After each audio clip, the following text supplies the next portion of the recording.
nombre del Padre, y del Hijo, y del Espíritu Santo. Amén. Dios te salve María, llena eres de gracia, el Señor es contigo. Bendita tú eres entre todas las mujeres, y bendito es el fruto de tu vientre, Jesús. Santa María, Madre de Dios, ruega por nosotros pecadores, ahora y en la hora de nuestra muerte. Amén. Gloria al Padre, y al Hijo, y al Espíritu Santo, como era en el principio, ahora y siempre, y por los siglos de los siglos. Amén. San Ignacio de Loyola, ruega por nosotros. En el nombre del Padre, y del Hijo, y del Espíritu Santo. Amén. Nos toca ahora la contemplación de la crucifixión. Como siempre, los preámbulos. En primer lugar, la presencia de Dios y adorarlo. La oración preparatoria para todos los ejercicios, el número 46 del librito, pidiendo esa gracia de que toda la oración sea para mayor gloria de Dios. Rezar bien. Luego la historia, como Jesús llega extenuado sobre el monte Calvario. Allí es atravesado con 3 clavos, tachonado a la cruz. Y allí comienza una agonía de 3 horas hasta que muere por nosotros en la cruz. Esa es la historia, brevemente. La composición del lugar, por supuesto, el monte Calvario.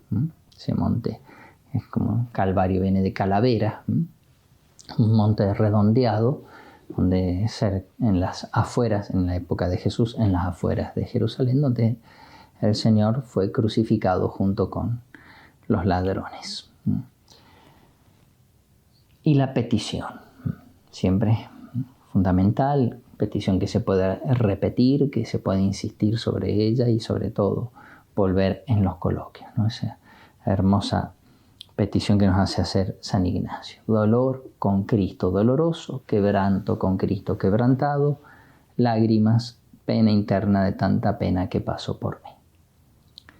Bien, para esta ocasión vamos a presentar, guiados por la sábana santa, la crucifixión de Cristo, tratando de ver cómo se desarrolló esa terrible agonía. Nos encontramos frente a un misterio, el misterio de la pasión del Hijo de Dios, encarnado y redentor de los hombres, misterio de amor, y como todo misterio, una realidad es una realidad inagotable. Por eso el Padre La Palma dice que muchas veces, es decir, no alcanza con una contemplación. Está bien contemplarlo ahora, pero no alcanza con una contemplación.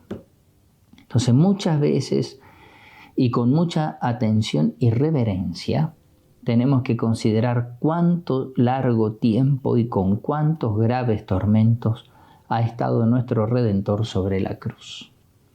Este será entonces nuestro propósito, detenernos un momento sobre la agonía de Cristo sobre la cruz para considerar con atención y reverencia algo, no podemos ver todo, de lo que significa estar en una cruz por lo menos 3 horas, clavado y colgado de 3 clavos. La sábana santa de Turín sabemos que fue el lienzo que cubrió el cuerpo de Cristo en el sepulcro. Y los detalles de esta pintura que ustedes pueden observar nos muestran cómo fue empleada la sábana para envolver el cuerpo de Jesús. ¿Cómo se formó la imagen? Una posible explicación, porque nadie vio el momento de la resurrección, es que cuando Jesús resucitó, emanó de su cuerpo luz y calor, tanto que quemó la sábana santa, dejando marcada su imagen. En la sábana, en la imagen, no se encuentra ni un solo trazo de pintura.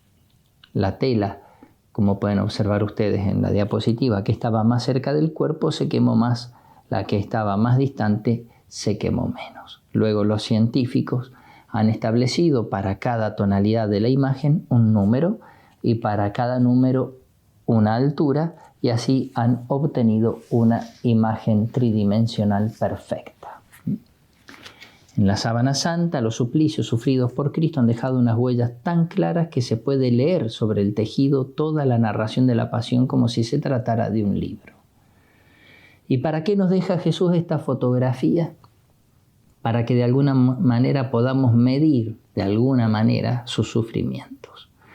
Y por tanto, para que comprendamos el inmenso amor que nos tuvo y que nos tiene.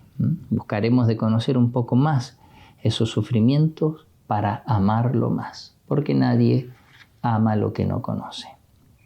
Y ahora nos adentramos en la misma pasión de Cristo bajo la guía de la Sábana Santa, que según el Papa San Juan Pablo II es la reliquia más espléndida de la pasión de Cristo.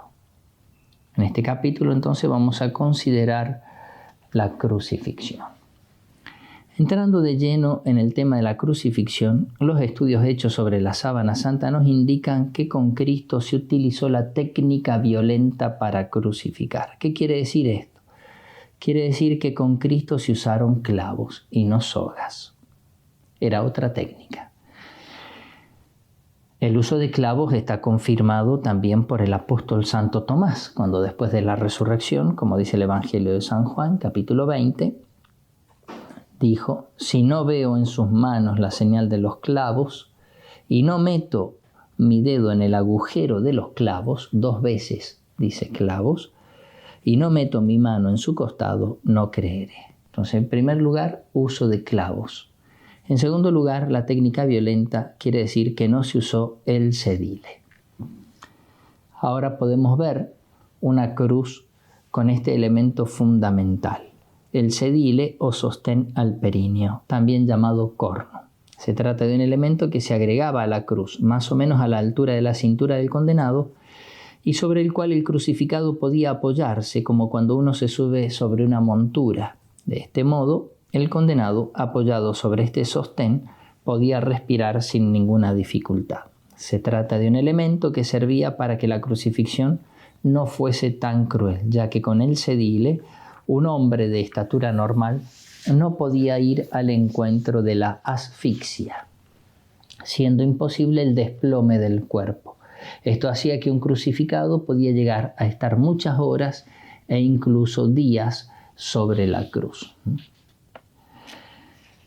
El hecho de que Cristo muriera antes que los 2 ladrones y en apenas 3 horas después de crucificado, recordemos que algunos podían llegar a durar días enteros colgados de la cruz, se explica teniendo en cuenta los siguientes elementos. Primero, los horribles maltratos que precedieron a la crucifixión, sobre todo la terrible flagelación, a la cual hay que agregar la cruel e inusitada coronación de espinas y el penoso camino hasta el Calvario cargando la cruz con sus dolorosas caídas. En segundo lugar, la misma técnica de la crucifixión, es decir, el uso de clavos en vez de cuerda. Y en tercer lugar, la ausencia de cedile, que hacía presente uno de los peores tormentos, si no el peor tormento de la crucifixión, que era la asfixia. Recapitulando, con Cristo se utilizó la técnica violenta para crucificar. Esa técnica violenta constaba principalmente, como hemos dicho, de 2 elementos. Ausencia de cedile, por lo cual el crucificado, para huir de la asfixia, tenía que usar sus propias fuerzas, especialmente por medio del movimiento de elevación, que era penosísimo, como vamos a ver. Y en segundo lugar, el uso de clavos, con los cuales se procuraba un dolor exquisito, atroz, debido a la lesión del nervio mediano, dolor indecible, que según el testimonio de los médicos puede llevar una persona hasta la locura. En cuanto al uso de los clavos, la Sábana Santa nos ofrece abundante información. En primer lugar, nos indica, como ustedes pueden ver en la diapositiva, el lugar por donde fueron crucificadas, atravesadas las manos. Observamos que el recorrido del clavo y su localización entre los huesecillos del carpo o muñeca. No pudo ser crucificado en las palmas de las manos porque se hubieran desgarrado, pues los tejidos de la palma de la mano no habrían podido sostener el peso del cuerpo. Este punto de suspensión es muy sólido, pues en dicho lugar tienen origen los tendones y músculos de la mano. Los médicos llaman a este punto el espacio de de Stokes. Lesionando este lugar, se daña el nervio mediano. Esta herida hace que el dedo pulgar con un movimiento violento se doble hacia la palma de la mano, dice el doctor Barbet. Se trata de un dolor indecible, fulgurante, que se ha apoderado de sus dedos, ha saltado como un dardo de fuego hasta su espalda y ha estallado en su cerebro. Se trata del dolor más insoportable que un ser humano pueda experimentar, la lesión de un tronco nervioso. En este caso, el nervio mediano casi siempre va acompañado de un síncope, es decir, de un desmayo, lo que es, en el fondo, una suerte. Para las personas que han sufrido la lesión de un tronco nervioso, lo mejor es desmayarse. Pero como sabemos bien, Jesús nunca perdió el conocimiento ni se desmayó. Obsérvese que el pulgar está doblado sobre la palma de la mano, por eso se ven solo 4 dedos. Es una prueba de que ha sido herido el nervio mediano. La herida del tronco nervioso queda en contacto con el clavo. Y pronto, cuando el cuerpo de Cristo será suspendido en la cruz, quedará el nervio fuertemente tenso sobre el clavo, como una cuerda de violín que queda tensa sobre su puente, y vibrará a cada sacudida o movimiento, despertando el horrible dolor. Según los estudios, el grosor del clavo, siempre más o menos, o aproximadamente, era de unos 8 milímetros, y de unos 13 a 18 centímetros de largo. Y el orificio del clavo no es redondo, sino cuadrado. Otro elemento importante para demostrar que con Cristo usaron el método violento de crucifixión es el estudio de las palabras o frases pronunciadas desde la cruz por Jesús y por los ladrones. Estas palabras merecen una atenta consideración, más allá del contenido, ya que, como todo bien sabemos, las 7 palabras de Cristo en la cruz son todo un testamento espiritual. Está comprobado que durante la crucifixión violenta el crucificado podía hablar solo cuando se encontraba elevado, es decir, cuando se apoyaba o afirmaba en el clavo que le atravesaba los pies y haciendo fuerza hacia arriba con sus propios brazos. Y aunque estuviera elevado, su respiración no era normal. Respiraba mal, con mucha dificultad, ya que se trataba de una respiración acelerada y muy trabajosa, que se llama diafragmática. Por este motivo salían de la boca del crucificado solo algunas frases muy breves, cortísimas, sobre todo si se tiene también presente el dolor lacerante agudo del nervio mediano, la lesión de ese nervio, debido a los clavos de las manos, que produce un dolor de paroxismo, es decir, el máximo de dolor. Escuchemos las palabras de Cristo, frases muy breves y que son un fiel testimonio de lo dicho. Es decir, Jesús no podía respirar, se asfixiaba. Padre, perdónalos porque no saben lo que hacen. Primera, en verdad te digo que hoy estarás conmigo en el paraíso. Mujer, ahí tienes a tu hijo. Luego, indica una pausa, hijo, ahí tienes a tu madre. Dios mío, ¿por qué me has abandonado? Palabras que en el idioma de Cristo, en el arameo, son más breves, porque no hay artículos. Elí, Elí, lema sabactani. 4 palabras. Tengo sed. Todo se ha cumplido. Padre, en tus manos encomiendo mi espíritu. Es decir, todas frases muy breves. Podemos pensar, pensemos que en cuánto tiempo hemos leído estas palabras. 20 segundos, 30. Es todo lo que Jesús dijo en 3 horas colgado de la cruz. Entonces podemos pensar sin temor a equivocarnos que si Jesús en ese sublime momento de la cruz no hubiera tenido serias dificultades para respirar, ciertamente que hubiera dicho mucho más.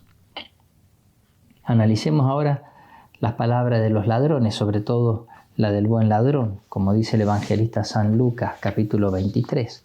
Uno de los malhechores colgados le insultaba: no eres tú el Cristo, pues sálvate a ti y a nosotros. Pero el otro, escuchemos ahora la extensión de las palabras, dijo: ¿es que no temes a Dios, tú que sufres la misma condena? Y nosotros con razón, porque nos lo hemos merecido con nuestros hechos. En cambio, este nada malo ha hecho. Y decía: Jesús, acuérdate de mí cuando vengas en tu reino. Más o menos unas 40 palabras.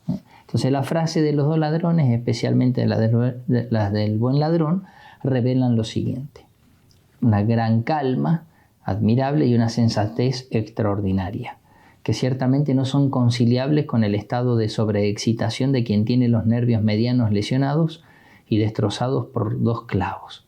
Recordemos que la lesión del nervio mediano puede llevar hasta la locura. Y en segundo lugar, las palabras del buen ladrón revelan una extensión de la intervención o palabras que no va de acuerdo al hecho de una respiración diafragmática y penosísima como era la de Cristo. Por estos motivos pensamos que los dos ladrones fueron crucificados con cuerdas en vez de clavos y que tuvieron probablemente apoyo o ayuda para poder respirar sin mayor dificultad. Por su parte, la Sábana Santa nos ofrece ciertos signos, como por ejemplo los regueros de sangre en las heridas de las manos, de los pies y de la cabeza, que ofrecen una importante información sobre la crucifixión de Cristo. El estudio detallado de esas marcas y heridas es clave porque nos lleva a entrever cómo en una película los movimientos dolorosos de los brazos, de la cabeza, de los pies y del cuerpo entero que Cristo tuvo que realizar por necesidad en su larga agonía sobre la cruz. El análisis frío y el cálculo geométrico de esas marcas de sangre, aunque sea un estudio árido y difícil, nos lleva a deducir un diagnóstico muy doloroso. La persona que tiene esas heridas ha sufrido atrozmente.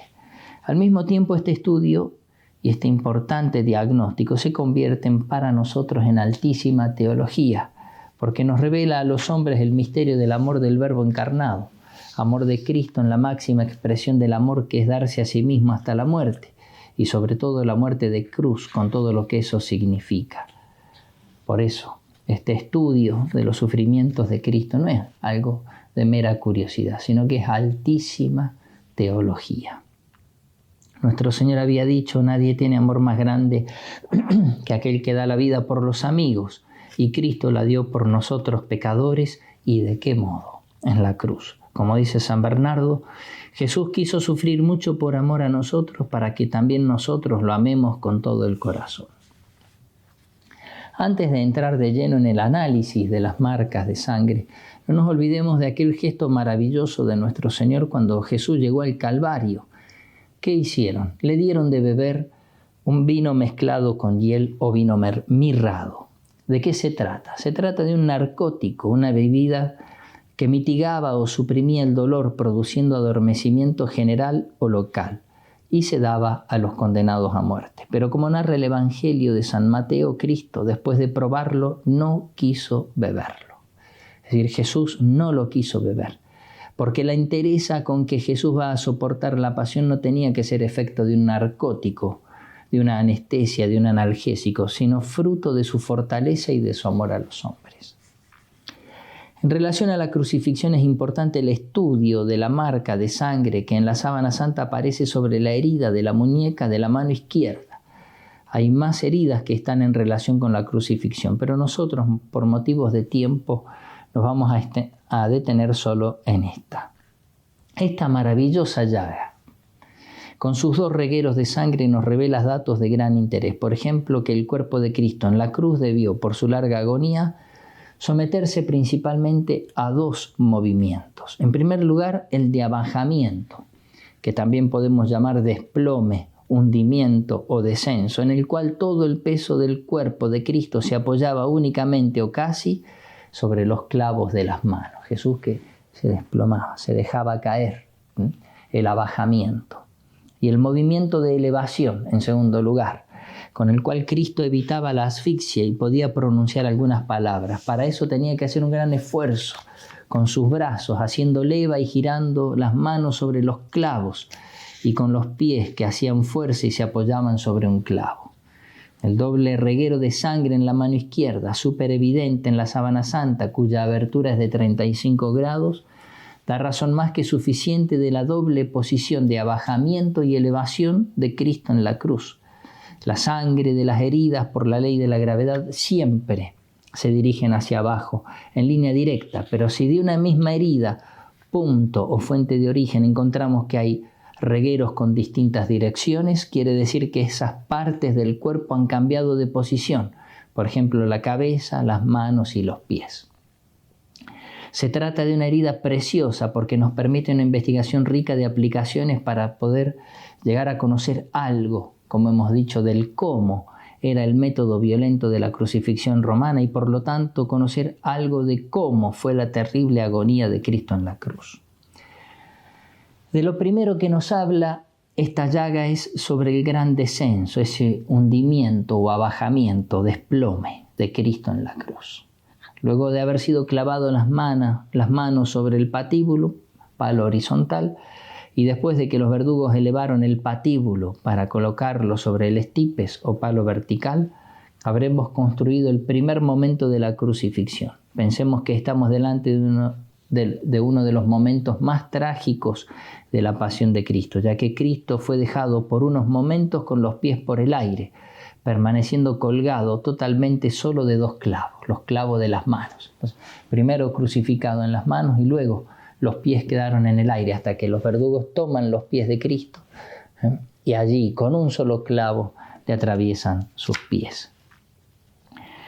En aquel estado de máximo abajamiento, sin un punto de apoyo en los pies, era imposible para Cristo realizar algún movimiento. Esto lo podía hacer el respirar recién cuando tuvo, en un segundo momento, clavados los pies. Los nazis en Dachau hicieron un experimento de cuánto puede soportar una persona colgada de las manos sin tener un apoyo en los pies. Y dura pocos segundos. Con suerte llegará a un par de minutos si es que es muy fuerte y puede con sus mismos brazos hacer flexión. Pero si no tiene ningún punto de apoyo, muere en pocos instantes. La sábana santa nos enseña que los pies fueron clavados al estipes, palo vertical, atravesándolos en el segundo espacio metatarsiano cerca de la línea del infranc. La cruz, en la diapositiva, indica el punto de perforación.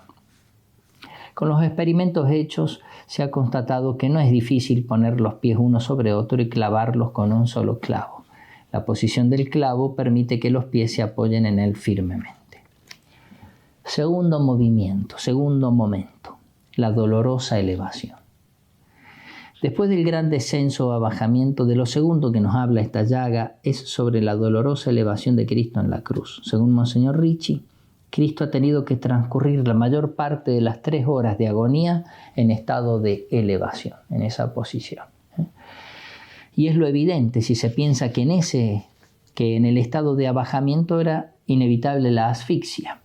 Pero en este estado de elevación el esfuerzo era extremo y por lo tanto ha tenido que sufrir algún relajamiento, cansancio, por lo cual regresaba al grande abajamiento. Para respirar tenía que estar en estado de elevación, pero el dolor de los clavos en las manos y en los pies hacía que se desplomara. Pero al estar desplomado no podía respirar, se asfixiaba. De nuevo tenía que volver a la postura de elevación. 2 movimientos de Cristo en la cruz, el abajamiento y la elevación. Se trataba de un esfuerzo terrible, un sufrimiento atroz, lo que hacía de este modo violento de crucifixión algo mucho más humillante y doloroso, por los permanentes movimientos que tenía que hacer el crucificado para luchar contra la muerte, para no asfixiarse. En este contexto de los movimientos que Cristo tenía que hacer sobre la cruz, es que ahora se comprenden más el resonar en los oídos de aquellas sarcásticas burlas de los sumos sacerdotes, como dice Mateo en su Evangelio, capítulo 27, versículos 41-42. Has sido capaz de salvar a otros y no eres capaz de salvarte a ti mismo. Que podría ser la traducción de este pensamiento. Has sido capaz de salvar a otros y ahora, por más que hagas muchos esfuerzos, ese abajamiento y esa elevación, no eres capaz de salvarte a ti mismo. Entonces una gran crueldad y un gran ensañamiento. En este esfuerzo por elevarse para poder respirar, los pies de nuestro Señor también tuvieron que girar alrededor del clavo como si fuese un perno para permitir la flexión de las piernas y así lograr la elevación. También la planta del pie derecho de la sábana santa manifiesta 2 regueros de sangre que confirman las 2 posiciones de Cristo en la cruz. No solo las manos, por la lesión del nervio mediano, sino también los pies sufrían atrozmente. Por esto mismo, después de un poco, Jesús se volvía a desplomar. No podemos dejar de recordar, al pensar y revivir los movimientos de Cristo en la cruz, que sus músculos estaban profundamente lesionados, golpeados, hasta destrozados por la cruel flagelación, lo que hacía que cada movimiento fuera mucho más doloroso y atroz. Sabemos que las piernas de Cristo, especialmente las pantorrillas, fueron uno de los lugares más azotados. Y Cristo, para evitar la asfixia, ciertamente que tenía que hacer mucho esfuerzo con sus piernas para permanecer en la posición de elevación. También hay que agregar que la falta de respiración adecuada, la llamada disnea, iba causando el tétano, con consecuentes calambres dolorosísimos en todo el cuerpo. Esta técnica violenta evidentemente refleja la crueldad de los romanos, la animosidad de los verdugos, sedientos de este tipo de espectáculos, que se deleitaban viendo cómo se alargaba la agonía del crucificado, con aquellos dramáticos y dolorosos movimientos de elevación y abajamiento. Así, mientras duramente se alargaba la vida, se divertían y gozaban de ver una agonía hasta el agotamiento total de las fuerzas, hasta no dar más, hasta morir. Podemos hacer como un paréntesis, ¿no? Cómo hacer sufrir a una persona de esta manera nos lleva muchas veces a decir eso no es humano, y decimos más de lo que sabemos porque eso es algo diabólico. Ciertamente no está en el ser humano hacer sufrir de esa manera a otra persona. Cuando se ven esas torturas, esas cosas, ese modo de hacer sufrir a los demás, y además el gozarse en eso, ahí está metido el diablo. Después de que el gusto sádico de los verdugos se había cumplido, o cuando intervenían motivos de carácter religioso como la preparación para la Pascua, para concluir con la agonía de los crucificados, se recurrían al llamado crurifragium, es decir, romper las piernas. Esto hacía imposible la elevación del cuerpo, lo que conducía a la asfixia inmediata y a la muerte, y así se concluía el drama. La lectura atenta de esta llaga de la mano izquierda de Cristo nos abre muchos aspectos interesantes y maravillosos de su pasión, y al mismo tiempo nos evidencia la perfecta armonía de la sábana santa con los datos del Evangelio, de la arqueología, de la medicina, de la historia y de otras tantas ciencias, lo que al mismo tiempo confirma la autenticidad y la veracidad de la sábana santa de Turín. Veamos un ejemplo de esa admirable consonancia de la sábana santa con otras ciencias, por ejemplo con la arqueología. Tienen ustedes delante en la diapositiva el llamado grafito de Pozzuoli. Se trata de un dibujo hecho sobre una pared. Está datado en el siglo I y se conserva hasta el día de hoy. Se encuentra en Pozzuoli, cerca de Nápoles, donde había un circo romano. El grafito fue hecho por un frecuentador de la taberna que fue a tomar vino y que antes había presenciado una crucifixión en el circo. E impresionado por el espectáculo hizo un dibujo de lo que vio sobre la pared. Y en ese dibujo podemos observar, y todo en perfecta agonía con la sábana santa. Primero, cómo la colocación de los clavos está propiamente en la zona de las muñecas, cómo utilizaban un solo clavo para crucificar con los dos pies. Y sobre todo es impresionante.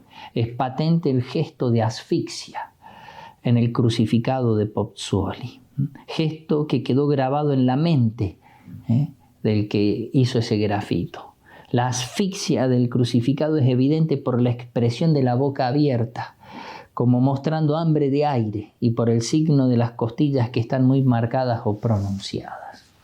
Algo impresionante. Regresemos a la pasión de Cristo. Recordemos que nuestro Señor se alzaba apoyándose sobre el clavo de los pies para tomar aire porque se asfixiaba, pero al no poder soportar el dolor del clavo de los pies volvía a desplomarse. De esta manera la mano giraba sobre el clavo del carpo, destrozando el nervio mediano. No hay nada que se pueda comparar al dolor que produce la lesión de un tronco nervioso. Al mismo tiempo producía un dolor de paroxismo, es decir, el máximo de dolor. Como decía el doctor Barbet, la naturaleza se inhibe, sobreviene un síncope y se muere de dolor. Hay que agregar que el doble movimiento también hacía que las llagas de las manos y de los pies se fueran ensanchando. También hay que decir y tener en cuenta que al levantarse y al dar llagada por la flagelación se raspaba contra el áspero y rugoso madero vertical, y que la superficie de las manos se iba llenando de heridas al rozar con la superficie áspera de la cruz. Allí comenzó una terrible agonía.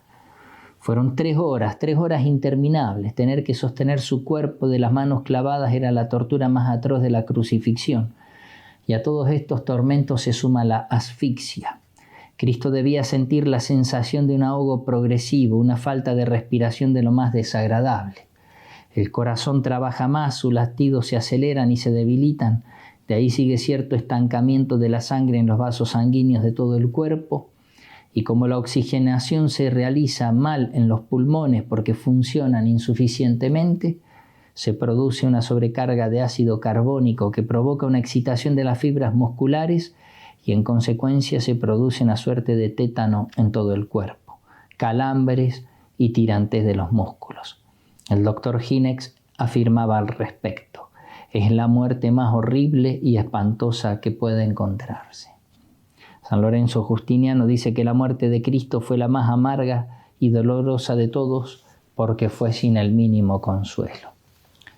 Brevemente recordemos algunos otros aspectos, algunos otros de los tormentos sufridos por Cristo durante su agonía en la cruz. En primer lugar, había quedado clavado en la cruz completamente desnudo. Esa era la costumbre romana. No hace falta aclarar que esta desnudez total era una gran humillación. Otro de los tormentos fue la sed. Se trata de una sed abrasadora, que era otro de los tormentos de los crucificados.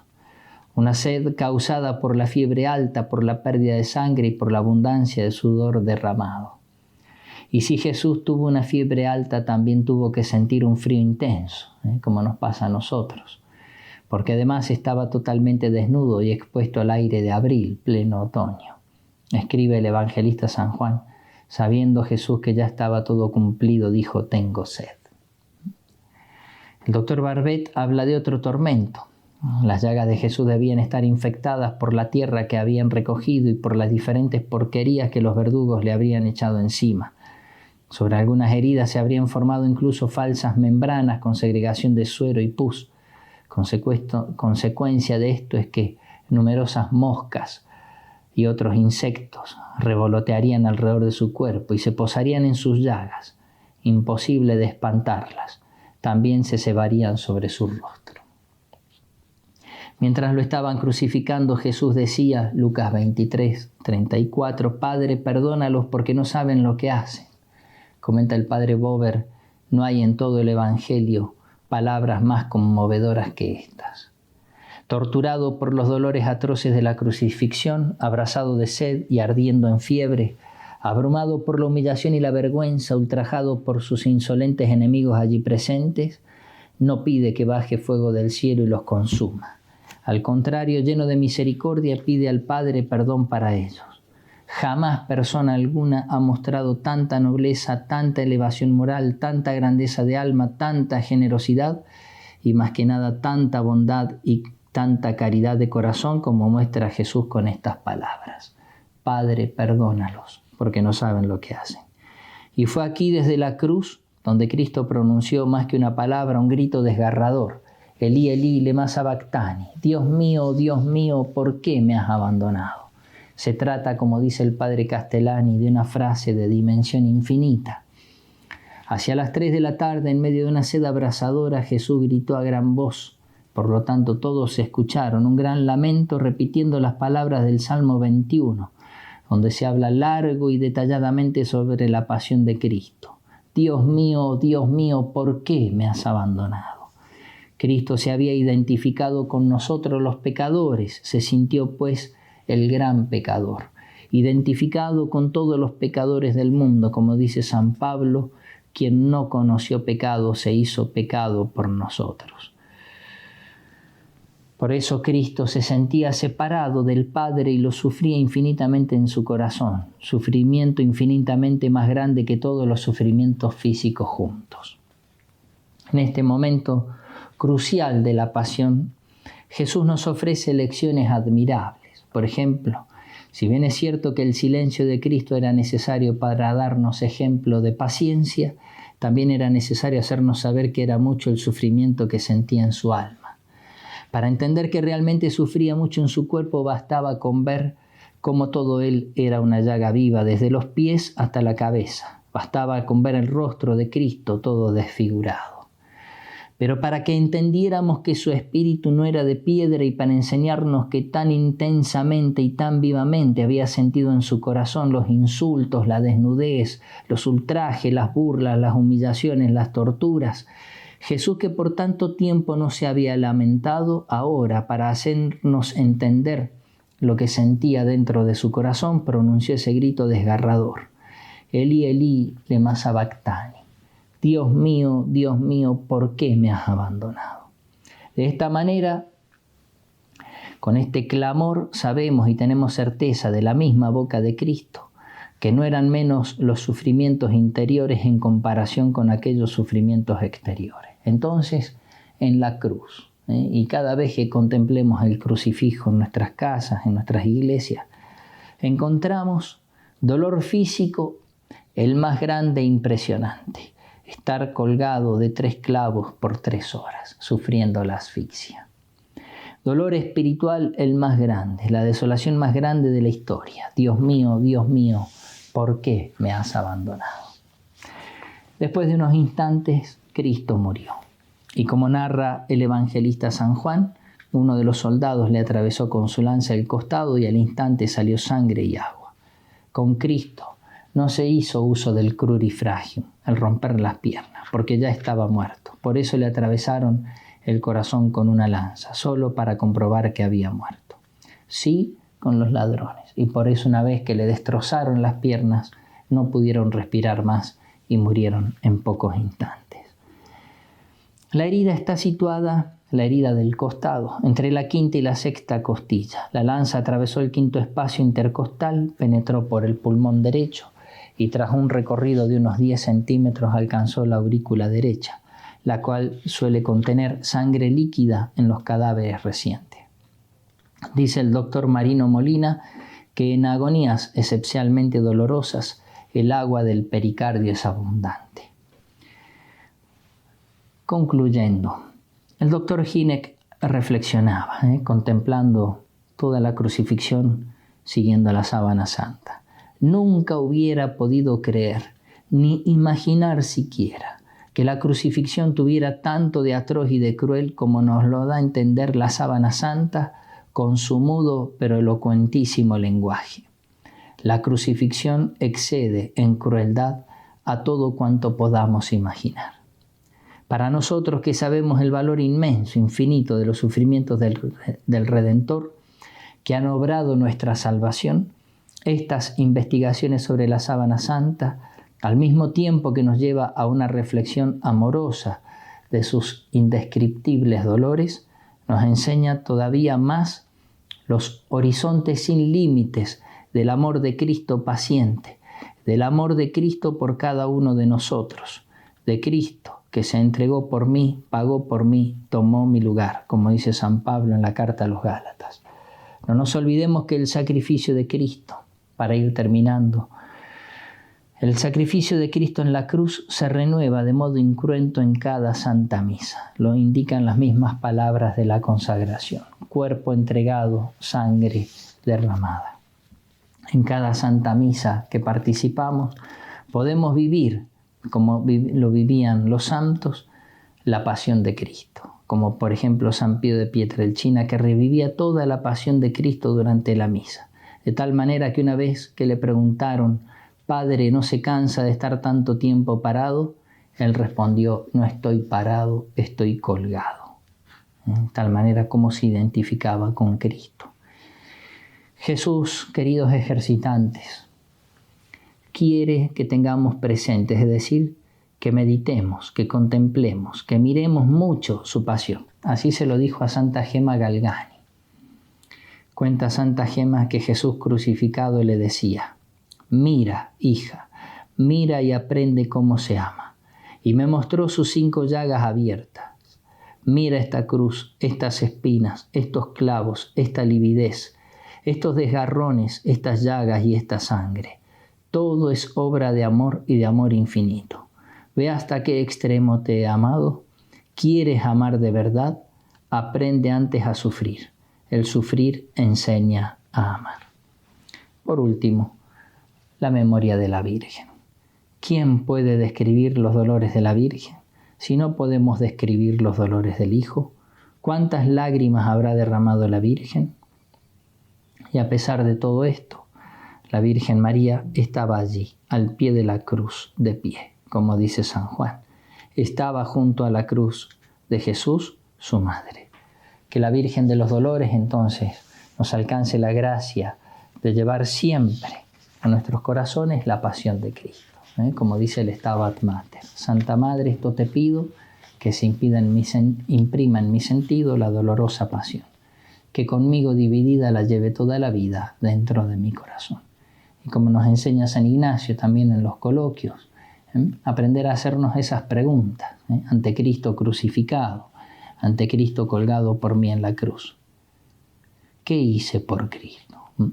¿Qué hago por Cristo? ¿Qué he de hacer por Cristo? ¿Qué he de hacer por la Virgen María? Bendita sea la pasión de nuestro Señor Jesucristo y los dolores de su Santísima Madre. En el nombre del Padre, y del Hijo, y del Espíritu Santo. Amén.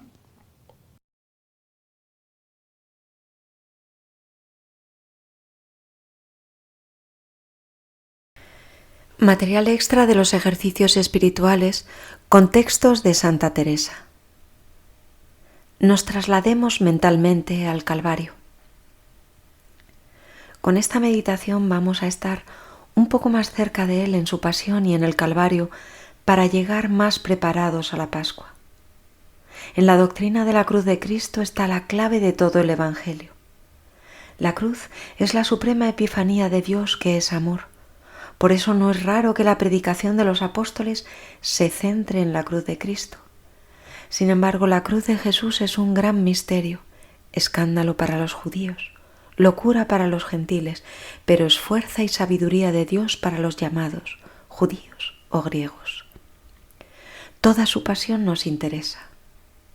Esta meditación de la pasión y muerte de Cristo ha hecho mucho bien a las almas de consagrados y fieles cristianos. Cualquier acción de Cristo es motivo de gloria para la Iglesia, pero el mayor motivo de gloria es la cruz. Así dice San Pablo: en cuanto a mí, Dios me libre de gloriarme si no es en la cruz de Cristo.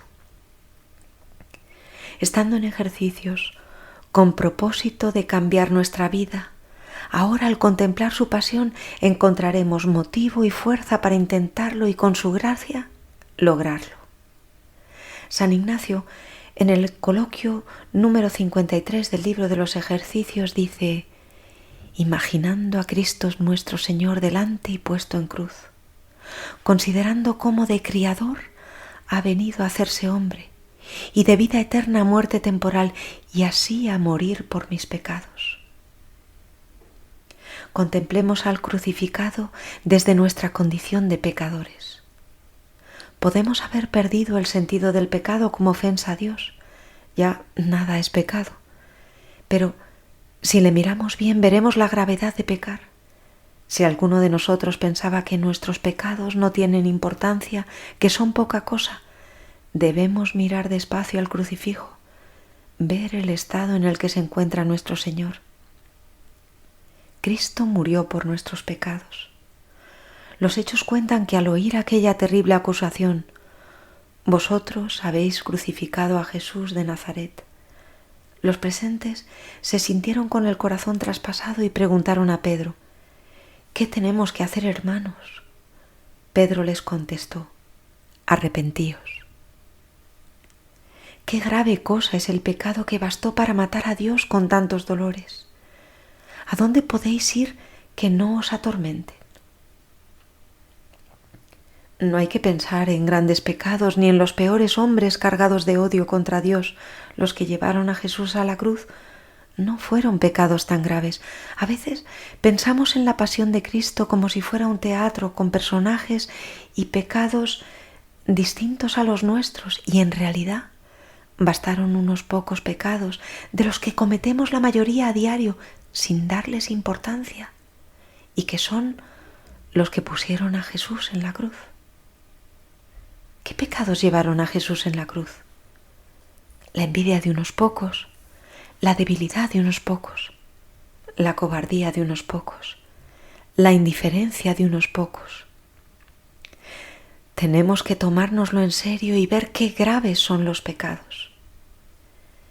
Miremos para aprender las lecciones del Maestro.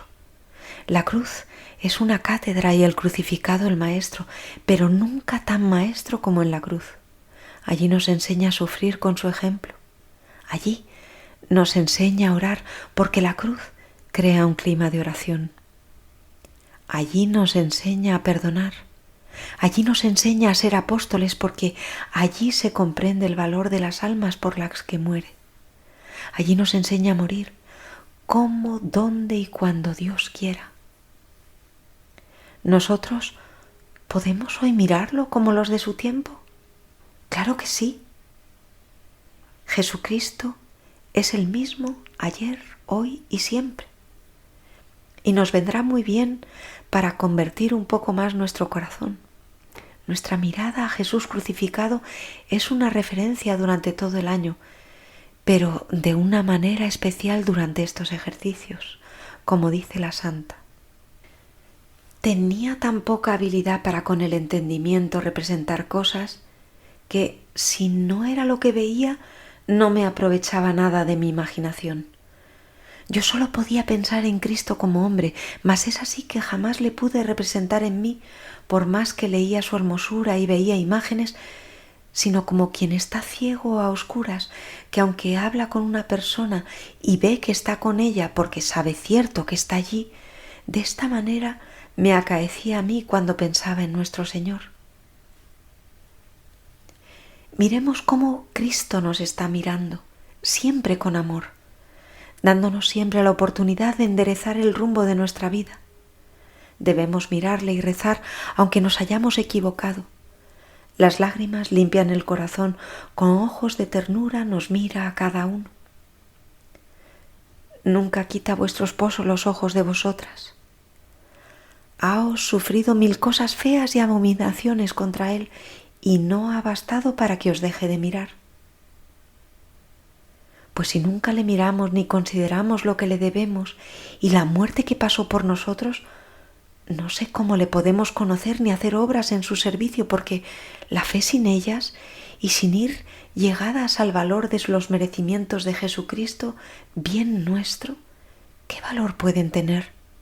Ni quién nos despertará a amar a este Señor. Plega a su majestad nos dé a entender lo mucho que le costamos.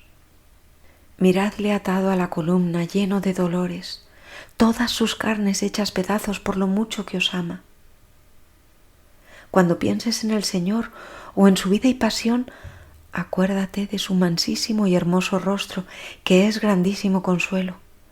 Será como un recuerdo suave que cale en tu memoria. Podrá llegar a quedar tan esculpida en tu mente esta imagen gloriosísima que jamás se borre de ella. Miraros a Él con unos ojos tan hermosos y piadosos, llenos de lágrimas, y olvidará sus dolores por consolar los vuestros, solo porque os vayáis vos con Él a consolar y volváis la cabeza a mirarle. Dice el Catecismo: debemos considerar como culpables de esta horrible falta a los que continúan recayendo en sus pecados, ya que son nuestras malas acciones las que han hecho sufrir a nuestro Señor Jesucristo el suplicio de la cruz. Sin ninguna duda, los que se sumergen en los desórdenes y en el mal crucifican por su parte de nuevo al Hijo de Dios y le exponen a pública infamia. Y es necesario reconocer que nuestro crimen en este caso es mayor que el de los judíos, porque, según el testimonio del apóstol, de haberlo conocido ellos, no habrían crucificado jamás al Señor de la gloria. Nosotros, en cambio, hacemos profesión de conocerle, y cuando renegamos de él con nuestras acciones, ponemos de algún modo sobre él nuestras manos criminales. Esto es muy duro, muy serio, porque nos hacemos culpables cada vez que seguimos renegando de él y dándole bofetadas. No lo permitáis más, Señor, dice la santa. Oh Padre eterno, mirad que no son de olvidar tantos azotes e injurias y tan gravísimos tormentos. ¿Siempre que tornamos a pecar lo ha de pagar este amantísimo Cordero? No lo permitáis, Señor. Recordando estas palabras de San Ignacio, cuando volvíamos la mente al portal de Belén, como si presente me hallase. Y en el coloquio, en el número 53 del libro de los ejercicios, con relación a Cristo crucificado, dice, imaginando a Cristo, nuestro Señor, delante y puesto en cruz, hacer un coloquio considerando cómo de Criador ha venido a hacerse hombre y de vida eterna a muerte temporal y así morir por mis pecados. Y al fin, viéndole de esa manera colgado en la cruz, dejar correr el afecto expresando lo que se ofreciere. Ave María y adelante.